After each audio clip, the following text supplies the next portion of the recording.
with you? Just take us up all the way. The Crab Nebula and beyond. There.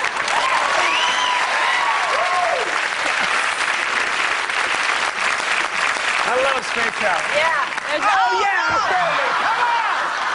All the way, baby. Let's go. How did that happen? I want to go. No, you're just... I want to go. I saw contact. I want to go. Come on. Oh, jeez. Okay.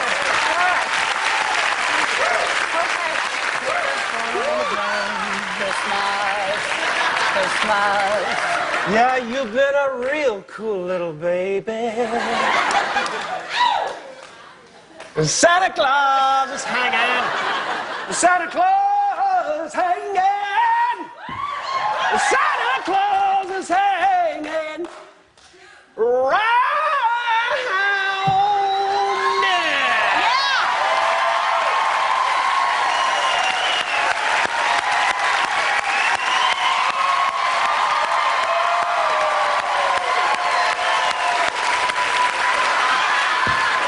Come on!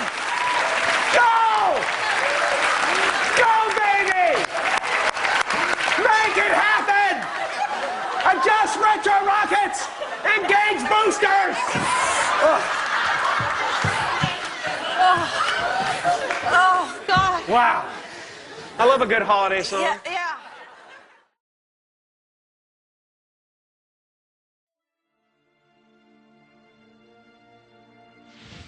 Eckhart's philosophy is basically about the idea that the present moment is all we have.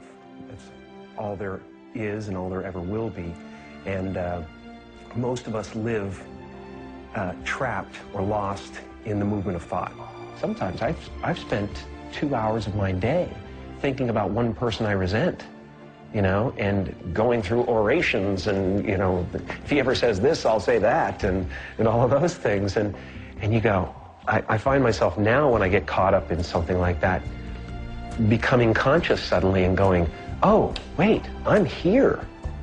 I'm not with that person right now. I'm creating things that don't even exist, you know, and it's useless. It's time badly spent, you know. I woke up and I suddenly got it. I understood suddenly how thought was just an illusory thing. And how thought is responsible for, if not all, most of the suffering we experience. And then I suddenly felt like I was looking at these thoughts from another perspective. And I wondered, who is it that's aware that I'm thinking? And suddenly I was thrown into this expansive, amazing feeling of freedom from myself, from my problems. I saw that I was bigger than what I do. I was bigger than my body. I was everything and everyone. I was no longer a fragment of the universe. I was the universe.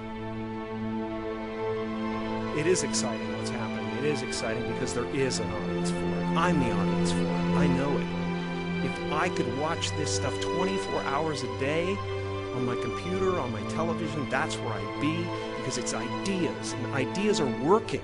You know, that's why television shows like Oprah are working, because people have something to take away. We literally have the power to influence the very fields of this planet to sustain life in the world, sustain the health and the healing and the well-being of our bodies, and it's all about the magnetic fields of the Earth. This led to a series of studies, and the bottom line to the studies is this. What they found is that it is human emotion, specifically the magnetic fields produced by the human heart during certain kinds of emotion, that now our document is extending far beyond our bodies into the physical world, and now to such a degree that our satellites hundreds of miles above the surface are able to pick these up.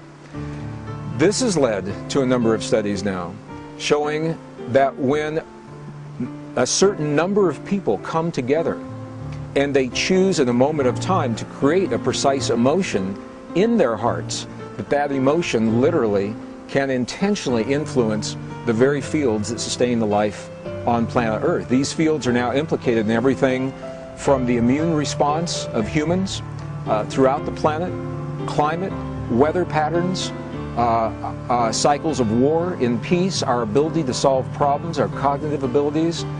All of these, as different as they sound from one another, are all linked to our relationship to the magnetic fields of the Earth.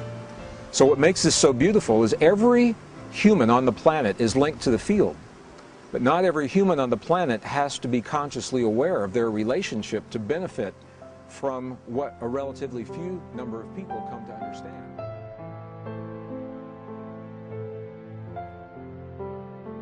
I am totally impressed with you people. Seriously, we live on a planet where we're very crammed together, and I think we do really well. It's just that when we watch the news and we watch entertainment, it's about people's conflicts tied together in the most exciting possible way. And you imagine that the world is this explosive, horrifying place, and the news is all this negativity condensed, you know, and it really is not representative of what the world is or what the world wants.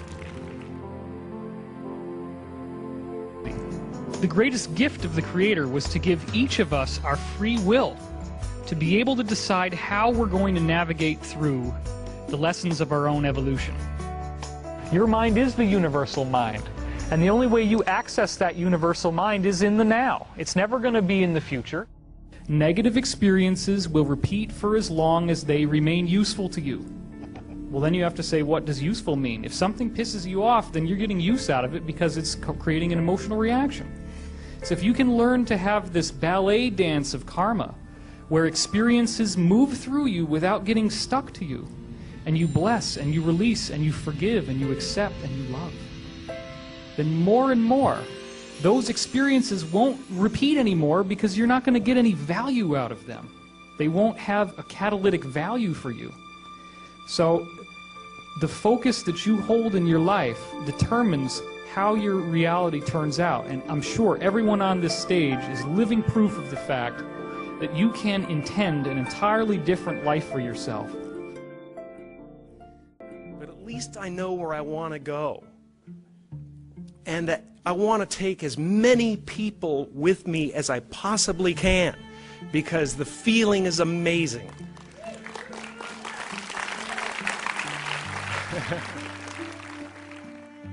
And we are all one thing. It really is true. Can I speak to the person in the last row, in the very last seat against the wall? Is there someone back there that can say hello? What's your name? Andrea, are you aware that, do you have the distinct, palpable feeling that your intention created this evening, as well as Melissa's? Do you understand that all of this entire event is happening inside you?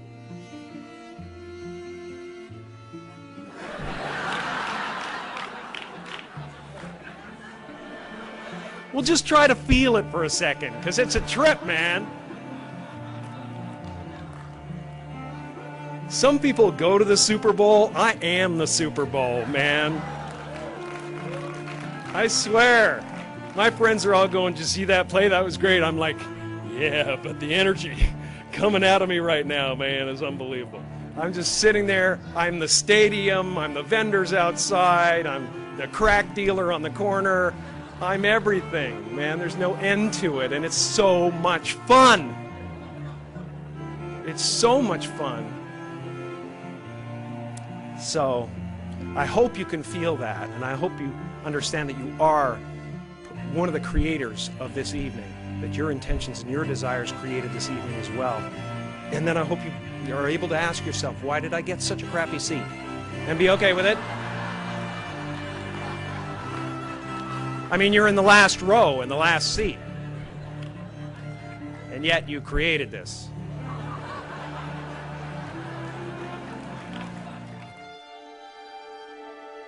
It's our intention. Our intention is everything. Nothing happens on this planet without it. Not one single thing has ever been accomplished without intention. So I started thinking about my life, and I started thinking about this conference and what we're about, and I looked back and I thought, well, I was two people my whole life. I was in the living room entertaining people, being a monkey, you know, doing my thing for the company and trying to relieve my mother, who was suffering. She had rheumatoid arthritis and colitis and everything under the sun that was nagging at her, and she was depressed. And I wanted her to be free, and I wanted her to realize that her life was worth something because she gave birth to someone who was worth something. And then I would go into my room and I would sit with a legal pad. I was a little kid. I would sit there and I would try to figure out what it meant, what it was all about. Why are we here? What is this? And one day I read something from Buddha that said that all spirituality is about relieving suffering. And I suddenly realized that's what I'm doing in the other room. and I'm aligned. You know, my purpose is aligned with this. So I felt incredibly lucky. I lose sight of that all the time. I get caught up in different concerns and ego concerns. But I'm so lucky to be a part of this community and to do something that is of value.